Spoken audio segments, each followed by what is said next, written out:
McCloskeys indicted for felony unlawful use of a weapon, while hundreds of agitators invading and threatening them and their property faced no charges. It's crazy. And no more BLM NBA messages on the court next season? Pfft, done with them anyways. Doesn't matter.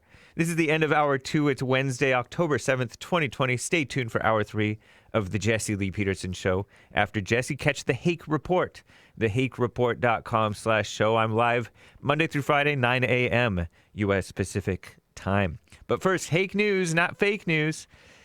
Revolver reports, revolver.news. It says, outrage, McCloskeys indicted. The far-left AP so-called news via AZ Central reports that Mark and Patricia McCloskey, ages 63 and 61 respectively, the St. Louis couple who waved guns at protesters, that's AP's word for it, agitators trespassing on private property. AP describes it as hundreds of racial injustice protesters marched on their private street. They were indicted, the couple was indicted, on weapons and tampering charges.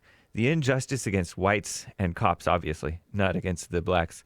Republican Missouri Governor Mike Parson said in July that he will likely pardon this couple if they are convicted. Josh Hawley, who's a politician, tweeted back in July, "This is an outrageous abuse of power," which is true. The McCloskeys spoke the first night of the Republican National Convention, by the way, about the leftist Democrat St. Louis corrupt people at the top. Circuit Attorney Kimberly Gardner, a black female Democrat, charged the couple with felony unlawful use of a weapon.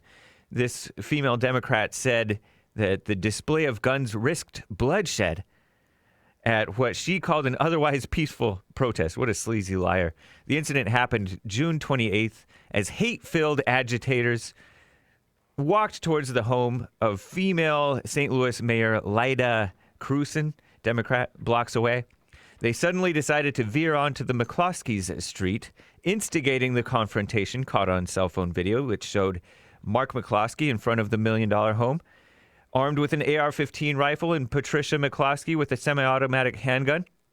A police probable cause statement said that protesters feared being injured due to Patricia McCloskey's finger being on the trigger, coupled with her excited demeanor. She was scared. What the heck? They were indeed trespassing. 9 people involved in the so-called protest were charged with misdemeanor trespassing, but the city councilor's office later dropped the charges. The city councilor's office handles lesser crimes and is not affiliated with the circuit attorney's office. Mark McCloskey said that every single human being, not just the 9 people whose charges were dropped, who was in front of his house, was a criminal trespasser. They broke down our gate, he said. They trespassed on our property. Not a single one of those people is now charged with anything. We're charged with felonies that could cost us 4 years of our lives and our law licenses. Yeah, they're lawyers who had prosecuted cops in the past. Liberals. They claim to be Black Lives Matter supporters. Shameful. The June riots and lynch mob demonstrations in St. Louis, Missouri, were among hundreds nationwide in the aftermath of George Floyd's overdose and resisting arrest death in Minneapolis, Missouri. The NBA caves. This is from Revolver.news. No more social justice next season. I'll believe it when I see it, which I'm not even going to watch, so I won't see it. Outkick reports that Adam Silver, who's the NBA commissioner, sat down for an interview with Rachel Nichols on NBA Countdown earlier this week and indicated that social justice messaging that currently displayed on the courts and the backs of players' jerseys will be largely left off the floor next season, he thinks. Rachel Nichols asked, the NBA has been the most visible billion-dollar organization championing so-called social justice and civil rights that has not been universally popular. How committed are you to that going forward? Adam Silver said, we're completely committed to standing for social justice and racial equality. It's part of the DNA of this league. I would say in terms of the messages you see on the courts in our jerseys, that was an extraordinary moment of time. My sense is there will be a somewhat return to normalcy.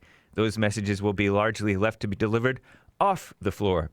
And I understand those people saying, I'm on your side, but I want to watch a basketball game. Ratings have fallen. I'm James Hake, now on to Jesse, Hour 3.